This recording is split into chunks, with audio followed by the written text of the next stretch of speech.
Hi hello ನಮಸ್ಕಾರ ಸ್ನೇಹಿತರೆ. ಏನಾಗ್ತದೆ ಕೊನೆಗೂ ಇಲ್ಲಿ ಭಾಗ್ಯ ಬದುಕೆ ನಿಜವಾಗ್ಲೂ ಕೂಡ ದುಸ್ತರವಾಗ್ತದೆ. ಯಾಕಂದರೆ ಇತ ಕಡೆ ತಾಂಡವ್ ಮತ್ತು ಶ್ರೇಷ್ಠ ತನ್ವಿನ ಇಟ್ಕೊಂಡು ಭಾಗ್ಯದಿಂದ ದೂರ ಮಾಡೋ ಪ್ರಯತ್ನಕ್ಕೆ ಮುಂದಾಗ್ತಿದ್ದಾರೆ. ಹಾಗಿದ್ರೆ ಏನಾಯಿತು, ಏನು ಕತೆ, ಇದು ಎಲ್ಲವನ್ನ ಕೂಡ ತಿಳ್ಕೊಬೇಕು. ಅಂದರೆ ಜೊತೆಗೆ ಆ ಕಡೆ ಕನಕ ಅರೆಸ್ಟ್ ಆಗೋ ಚಾನ್ಸಸ್ ಕೂಡ ಇದೆ. ಅರೆಸ್ಟ್ ಆಯ್ತಾ ಬಿಡ್ತಾ ಇದು ಎಲ್ಲವನ್ನ ಕೂಡ ತಿಳ್ಕೊಬೇಕು ಅಂದರೆ ಈಗಲೇ ನಮ್ಮ ಈ ಚಾನಲ್ನ ಸಬ್ಸ್ಕ್ರೈಬ್ ಮಾಡಿ, ಹಾಗೆ ಒಂದು ವಿಡಿಯೋವನ್ನು ಪೂರ್ತಿಯಾಗಿ ನೋಡೋದನ್ನು ಯಾವುದೇ ಕಾರಣಕ್ಕೂ ಕೂಡ ಮರಿಬೇಡಿ. ಎಲ್ಲ ನಿಜವಾಗ್ಲೂ ಕೂಡ ಭಾಗ್ಯ ಆ ಒಂದು ಕಾಮತ್ ಅವರು ಬಂದು ಮಾತಾಡಿದ್ರ ಬಗ್ಗೆ ನಿಜವಾಗ್ಲೂ ತುಂಬಾ ವ್ಯಥೆ ಪಡ್ತಿದ್ದಾರೆ. ಆ ಕಡೆ ಕಾಮತ್ ಅವರು ಕೂಡ ಭಾಗ್ಯ ವಿಷಯದಲ್ಲಿ ತುಂಬ ಬೇಜಾರು ಮಾಡ್ಕೊಂಡಿದ್ದಾರೆ. ಆದಿಶ್ವರಿ ಹತ್ರ ಕೂಡ ಅದೇ ವಿಷಯವನ್ನು ಮಾತಾಡಿದರು. ಖಂಡಿತವಾಗ್ಲೂ ನೀನು ಈ ರೀತಿ ಹೋಗಿ ಸುಳ್ಳು ಹೇಳಿ ಅಲ್ಲಿ ಭಾಗ್ಯ ಮುಚ್ಚಿಟ್ಟು ಈ ರೀತಿ ಎಲ್ಲ ಮಾಡಿದ್ದು ನಿಜವಾಗ್ಲೂ ನನಗೆ ಬೇಸರ ತಂದಿದೆ. ಆ ರೀತಿ ನೀನು ಕೊಡಬೇಕು ಅಂತಿದ್ರೆ ತೊಗೊಳ್ದೇ ಇದ್ದಾಗ ನೀನು ನನ್ನ ಹತ್ರ ಬಂದು ಹೇಳ್ಬೋದಿತ್ತಲ್ವ. ನಾನು ಮಾತಾಡಿದ್ದಿದ್ರೆ ಖಂಡಿತ ಭಾಗ್ಯ ನನಗೆ ರೆಸ್ಪೆಕ್ಟ್ ಮಾಡ್ತಿಲ್ಲಲ್ವ. ದುಡ್ಡು ತೊಗೊಳ್ಳಿಲ್ಲ ಅಂದರೂ ಬೇರೆ ರೀತಿಯಾಗಿ ಏನಾದರೂ ಕೊಡಬಹುದಿತ್ತಲ್ವ. ಅದಕ್ಕೆ ಇದನ್ನೆಲ್ಲ ಮಾಡಬೇಕಿತ್ತ. ನಿಜವಾಗ್ಲೂ ನೀವು ಮಾಡಿದ್ದು ನಂಗೆ ಸ್ವಲ್ಪ ಕೂಡ ಇಷ್ಟ ಇಲ್ಲ. ಇದು ಪೂಜಾಯಿಂದ ಗೊತ್ತಾಗಿದ್ದಕ್ಕೆ ಒಳ್ಳೇದಾಯಿತು. ಇನ್ನೇನಾದರೂ ಮೂರನೇ ವ್ಯಕ್ತಿಯಿಂದ ಗೊತ್ತಾಗಿದ್ದಿದ್ರೆ ನನಗೇನು ಮಾಡಬೇಕಿತ್ತು ಅಂತ ಹೇಳ್ತಿದ್ದಾರೆ. ಅದ ಕಡೆ ಪೂಜಾ ಕೂಡ ಭಾವನ ಹತ್ರ ಕ್ಷಮೆ ಕೇಳ್ತಿದ್ದಾಳೆ. ದಯವಿಟ್ಟು ಬೇಜಾರು ಮಾಡ್ಕೋಬೇಡಿ ಬಾಬಾ, ಈ ವಿಷಯ ಎಲ್ರಿಗೂ ಕೂಡ ಗೊತ್ತಿದ್ರೆ ಒಳ್ಳೇದು ಅಂತ ಹೇಳಿ ನಾನು ಎಲ್ರಿಗೂ ಕೂಡ ಹೇಳಿಬಿಟ್ಟೆ.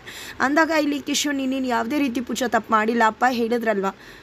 ಈ ಒಂದು ವಿಷಯ ಮೂರನೇ ವ್ಯಕ್ತಿಯಿಂದ ಗೊತ್ತಾಗಿದ್ದಿದ್ರೆ ಇನ್ನೂ ಕೂಡ ಮನಸ್ಸು ಹಾಳಾಗ್ತಿತ್ತು ಅಂತ. ಖಂಡಿತ ನೀನೇನು ಮಾಡಿದ್ಯೋ ಅದು ಕರೆಕ್ಟಾಗೆ ಮಾಡಿದ್ಯಾ ಅಂತ ಹೇಳಿ ಕಿಶೋರ್ನೇ ಹೇಳ್ತಾರೆ.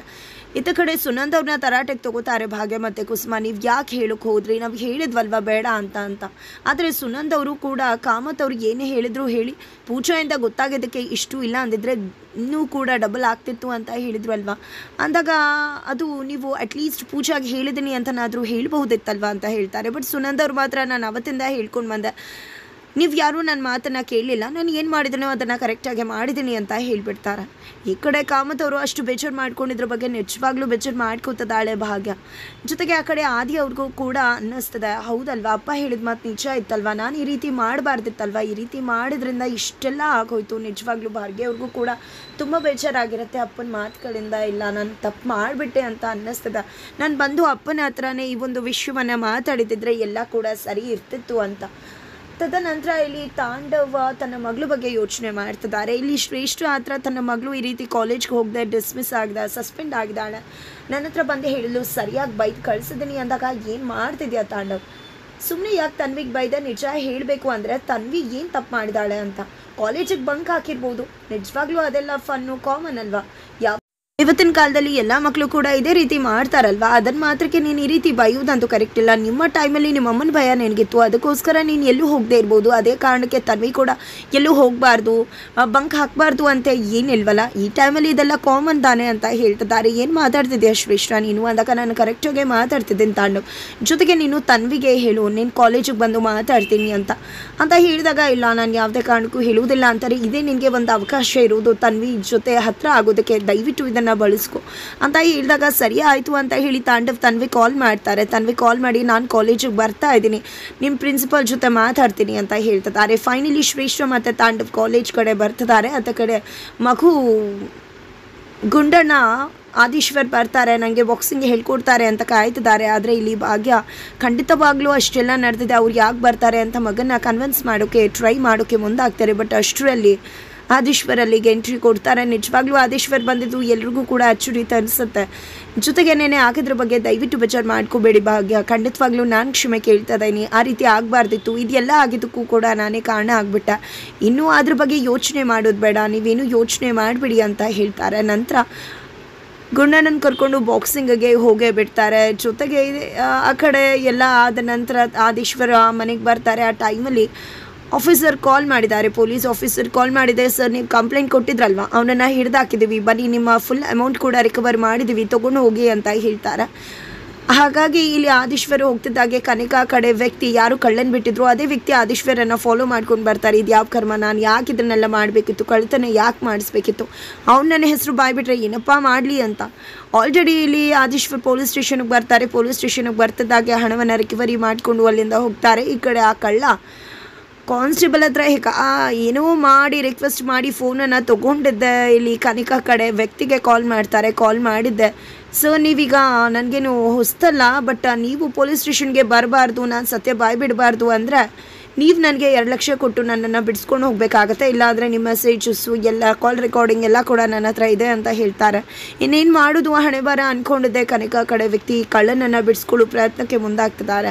ಇತ್ತ ಕಡೆ ಆದೀಶ್ವರ್ ಬಂದಿದೆ, 25 ಲಕ್ಷ ರೂಪಾಯಿ ತೊಗೊಂಡು ಮನೆಗೆ ಬರ್ತಾರೆ. ಕಳ್ಳ ಸಿಕ್ತ, ದುಡ್ಡು ಕೂಡ ಸಿಕ್ತು. ಅದೇ ಹೇಳಿದ್ವಲ್ವ, ಯಾವುದೋ ವ್ಯಕ್ತಿ ಆನಂದ್ ಅಂತ ಅವನೇ ದುಡ್ಡನ್ನು ಕದ್ದಿದ್ದ ಅಂತ ಹೇಳ್ತಾರೆ. ಭಾಗ್ಯ ಮನೆಯಲ್ಲಿ ಆ ಒಂದು ದುಡ್ಡಿನ ಒಂದು ವಿಷಯಕ್ಕೆ ಇಲ್ಲಿ ಭಾಗ್ಯ ನನ್ನಿಂದಾನೇ ಇಷ್ಟೆಲ್ಲ ಆಗಿದ್ದು, ಅವತ್ತೇ ತೊಗೊಂಡಿದ್ರೆ ಇಷ್ಟೆಲ್ಲ ನಡೀತಿತ್ತ ಅಂದ್ಕೊಂಡ್ರೆ ಈ ಒಂದು ದುಡ್ಡನ್ನು ತೊಗೊಳ್ಳೋದು ಹೇಗೆ ಇಷ್ಟೆಲ್ಲ ಆದಮೇಲೆ ಅಂತ ನಿಮ್ಗೆ ಅನ್ನಿಸ್ತದೆ ಅಂತ ನಂಗೆ ಅರ್ಥ ಆಗುತ್ತೆ ಭಾಗ್ಯವರೇ. ಖಂಡಿತ ನಾನು ತೊಗೊಳ್ಳಿ ಅಂತ ಫೋರ್ಸ್ ಮಾಡಲ್ಲ ಅಂತ ಆದೀಶ್ವರ್ ಕೂಡ ಮನಸ್ಸಲ್ಲಿ ಅನ್ಕೋತಾರೆ. ಬಟ್ ಇಲ್ಲಿ ಭಾಗ್ಯ ಸರಿ ಆಯಿತು ನಾನು ದುಡ್ಡು ತೊಗೋತೀನಿ ಅಂತಾರೆ. ಆದೀಶ್ವರ್ಗೆ ನಿಜವಾಗ್ಲೂ ಶಾಕ್ ಆಗುತ್ತೆ. ನಂತರ ದುಡ್ಡು ತೊಗೊಂಡ್ಮೇಲೆ ಇದನ್ನು ನಾನು ಏನಕ್ಕಾದರೂ ಬಳಸ್ಕೋಬಹುದಲ್ವಾ ಅಂದಾಗ, ಖಂಡಿತ ಅದು ನಿಮ್ಮ ದುಡ್ಡು ಅಂದಾಗ, ಹಾಗಿದ್ರೆ ಈ ದುಡ್ಡನ್ನು ನೀವೇ ಇಟ್ಕೊಡಿ, ಯಾಕಂದರೆ ನಿಮ್ಮ ಒಂದು ಚಾರಿಟಿ ಟ್ರಸ್ಟ್ಗೆ ನಾನು ಈ ಒಂದು ದುಡ್ಡನ್ನು ಡೊನೇಟ್ ಮಾಡ್ತಿದ್ದೀನಿ ಅಂತ ಭಾಗ್ಯ ಹೇಳಿದಾಗ, ಇದೆಲ್ಲ ಸಾಧ್ಯ ಇಲ್ಲ, ಹೇಗಿದು ನಾನು ನಿಮಗೆ ಕೊಟ್ಟರೆ ಅಂದಾಗ, ಪರವಾಗಿಲ್ಲ ಅದು ನಂದು ಅಂದಮೇಲೆ ನಾನು ಏನಕ್ಕಾದರೂ ಕೊಡಬಹುದಲ್ವಾ ಅಂತ ಹೇಳಿದ ತಕ್ಷಣ, ಎಷ್ಟು ಗ್ರೇಟ್ ಭಾಗ್ಯ, ನೀವು ದುಡ್ಡು ತೊಗೊಳ್ಳೋ ಹಾಗೆ ತೊಗೊಂಡು ಅದನ್ನು ನನಗೆ ವಾಪಸ್ ಮಾಡಿದ್ರಲ್ವ, ಯು ಆರ್ ರಿಯಲಿ ಗ್ರೇಟ್ ಅಂತ ಆದಿ ಭಾಗ್ಯ ಒಂದು ಕ್ಯಾರೆಕ್ಟರ್ಗೆ ಫಿದಾ ಆಗ್ತಿದ್ದಾರೆ. ತದನಂತರ ಆತ ಕಡೆ ಮನಾಕ್ಷಿ ಅವರು ಅಣ್ಣನ ಜೊತೆ ಮಾತಾಡ್ತಿದ್ದಾರೆ. ಅಣ್ಣ ಆ ದಿನ ಹೀಗೆ ಬಿಟ್ಟರೆ ಆಗೋದಿಲ್ಲ, ಹೇಗಾದರೂ ಮಾಡಿ ಅವನಿಗೆ ಒಂದು ಮದುವೆ ಮಾಡಬೇಕು ಅಂದಾಗ, ನಾನು ಕೂಡ ತುಂಬ ಬಾರಿ ಅವನ ಹತ್ರ ಮದುವೆ ವಿಷಯ ಮಾತಾಡಿದ್ದೀನಿ, ಬಟ್ ಅವನು ಹಳೆದನ್ನು ಮರಿತಾನೆ ಇಲ್ವಲ್ಲ ಅಂದಾಗ, ಹಾಗಂತ ಸುಮ್ಮನೆ ಕೂರೋಕ್ಕಾಗತ್ತಾ ಅಂತ ಹೇಳಿ ಆದಿ ಮದುವೆ ಮಾತುಕತೆ ಶುರು ಆಗ್ತದೆ. ಆ ಕಡೆ ಶ್ರೇಷ್ಠ ತಾಂಡವ್ ತನ್ವಿಯನ್ನು ಭೇಟಿ ಆಗ್ತಾರೆ. ತನ್ವಿಯ ಪ್ರಿನ್ಸಿಪಲ್ ಹತ್ರ ಹೋಗಿ, ಇದೆಲ್ಲ ಕಾಮನ್ ಅಲ್ವಾ, ಇನ್ನು ಮುಂದೆ ಈ ರೀತಿ ಆಗೋದಿಲ್ಲ, ನಾವು ನೋಡ್ಕೋತೀವಿ ಅಂತ ಹೇಳಿ ಆ ಒಂದು ಸಸ್ಪೆನ್ಷನ್ನ ಕೂಡ ಕ್ಯಾನ್ಸಲ್ ಮಾಡಿಸ್ತಾರೆ. ಇವತ್ತು ತನ್ವಿ ಇಂಪಾರ್ಟೆಂಟ್ ಆಗಿ ನಮ್ಮ ಜೊತೆ ಬರಲೇಬೇಕಾಗಿದೆ ಅಂತ ಹೇಳಿ ಕರ್ಕೊಂಡು ಬರ್ತಾರೆ. ಎಲ್ಲಿ ಕರ್ಕೊಂಡು ಹೋಗ್ತಿದ್ಯಾ ಶ್ರೇಷ್ಠ ಅಂದಾಗ, ನಿನ್ನ ಜೊತೆ ಟೈಮ್ ಪಾಸ್ ಮಾಡಲಿ ಅಂತ ತನ್ವಿ ಅಂತ ಹೇಳ್ತಾರೆ. ತಾಂಡವ್ ಫುಲ್ ಖುಷಿಯಾಗಿಬಿಡುತ್ತೆ.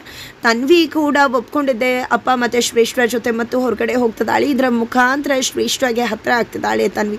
ಜೊತೆಗೆ ಆತ ಕಡೆ ಆದೀಶ್ವರ್ ಕೂಡ ಮನೆಗೆ ಬರ್ತಾರೆ. ಮನೆಗೆ ಬಂದಿದ್ದೆ, ಇಲ್ಲಿ ನಾವು ಒಂದು ಫಂಕ್ಷನ್ನ ಇಟ್ಕೋಬೇಕು ಆಫೀಸಲ್ಲಿ ಅಂದ್ಕೊಂಡಿದ್ರಿ, ಆ ಒಂದು ಫಂಕ್ಷನಲ್ಲಿ ಭಾಗ್ಯಗೆ ಥ್ಯಾಂಕ್ಸ್ ಹೇಳಬೇಕು ಅಂತ ಅಂದ್ಕೊಂಡಿದ್ದೀನಿ ಅಂಥದ್ದಾಗೆ ಈ ಕಡೆ ಮೀನಾಕ್ಷಿ ಕನಿಕಾ ಮುಖ ನೋಡ್ಕೋತಿದ್ರೆ, ಆ ಕಡೆ ಕಾಮತ್ ಅವರು ತುಂಬಾ ಖುಷಿ ಪಡ್ತಿದ್ದಾರೆ.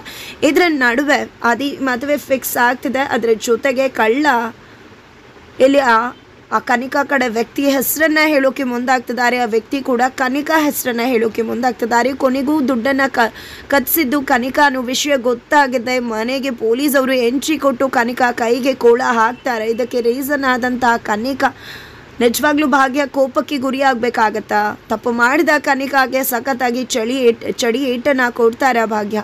ಆತ ಕಡೆ ತನ್ವಿ ಅವನನ್ನು ಬಿಟ್ಟು ಅಪ್ಪನ ಜೊತೆ ಹೋಗೋದಕ್ಕೆ ಸಿದ್ಧಳಾಗ್ತಾಳ. ಅಪ್ಪನ ಪರ ನಿಂತ್ಕೋತಾಳ. ಮಗಳನ್ನು ಅಮ್ಮನಿಂದ ದೂರ ಮಾಡಿಬಿಡ್ತಾಳೆ ಶ್ರೇಷ್ಠ. ಹಾಗಿದ್ರೆ ಏನಾಗುತ್ತೆ, ಯಾವ ರೀತಿ ಕತೆ ಟ್ವಿಸ್ಟ್ ತಗೊಳ್ಳತ್ತೆ ಮುಂದೆ, ಇದು ಎಲ್ಲವನ್ನ ಕೂಡ ತಿಳ್ಕೊಬೇಕು ಅಂದರೆ ಈಗಲೇ ನಮ್ಮ ಈ ಚಾನಲ್ನ ಸಬ್ಸ್ಕ್ರೈಬ್ ಮಾಡಿ. ಹಾಗೆ ಮುಂದಿನ ವೀಡಿಯೋಗೋಸ್ಕರ ವೇಟ್ ಮಾಡೋದನ್ನು ಯಾವುದೇ ಕಾರಣಕ್ಕೂ ಕೂಡ ಮರಿಬೇಡಿ.